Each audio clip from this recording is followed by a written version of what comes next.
परमात्मा से जुड़ता है वो भी निर्भव हो जाता है और निर्वैर हो जाता है। निर्भव और निर्वैर होना अति लाजमी है। गुरु साहब ने इसलिए हमें संत और सिपाही की परिकल्पना दी है, त्यागमल और तेज बहादुर। त्यागमल जिसका हृदय दया से भरा है, करुणा से, हलीमी से भरा है, जो आया उसे गले से लगा दिया। कोई दुखिया दर्दमंद आया उसका दुख बंटा दिया, कोई दरवाजे पर रोता हुआ आया उसके चेहरे पर मुस्कान दी दी। वो त्याग है। पर जरूरत पड़ी तो बहादुर एक सूरमे की तरह मैदान जंग में भी गए और तेग उठा के दुष्ट का दमन भी किया।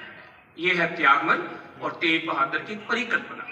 कैसे वो, क्या यदि मुसलमान आते उनके पास तो क्या वो खड़े नहीं होते? बड़ा ही अच्छा प्रश्न है। बिल्कुल खड़े होते वो, क्योंकि जैसे अभी शब्द सुन रहे थे हम और अभी जो बाकी वक्ताओं ने अपनी बात की, वो तो खड़े होते, क्योंकि वो तो मानव अधिकारों की बात करते थे।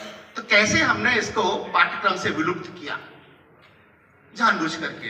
मैं किसी का नाम संकेत से नहीं लेना चाहता हूं, लेकिन जरूर मौलाना अबुल कलाम आजाद का नाम लेना चाहता हूं। 11 साल वो शिक्षा मंत्री रहे और मुझे लगता है कि ये धीरे धीरे पाठ्यक्रमों से अलग ही कर दिया गया। पाठ्यक्रमों में न होने के कारण,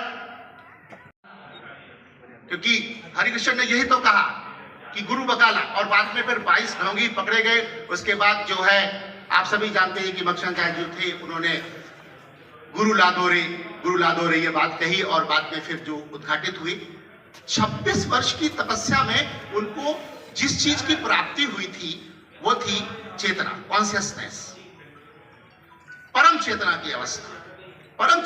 आपको एक बात और बता दूं कि इसके पहले भी एक बार औरंगजेब से उनकी मुलाकात हुई, उनकी गिरफ्तारी भी हुई थी। और गिरफ्तारी होने के बाद जब उनको ले जाया गया, उस समय जयसिंह भी थे, सवाई जयसिंह। तो सब तुरक ही ना जन्म ले लेते, हिंदू गाय को जन्म ले लेते। ये उनका सेंटेंस है कि यदि ऐसा ही होता तो जो भगवान है, जो अल्लाह है, वो सभी को तुरक ही पैदा करता, उसकी मर्जी थोड़ना है। चली आनंदपुर से ये जो यात्रा सचमुच अनोखी है। चली आनंदपुर से ये जो यात्रा सचमुच अनोखी है। नवम नानक की यह सारी गाथा अनोखी है।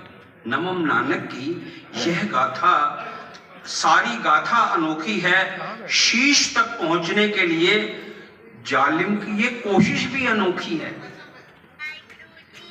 सिर्फ गुरु तेग बहादुर साहब जी की नहीं, जालिम ने भी एक अनोखी शहादत दी है, उसको हम समझने का प्रयास करते हैं।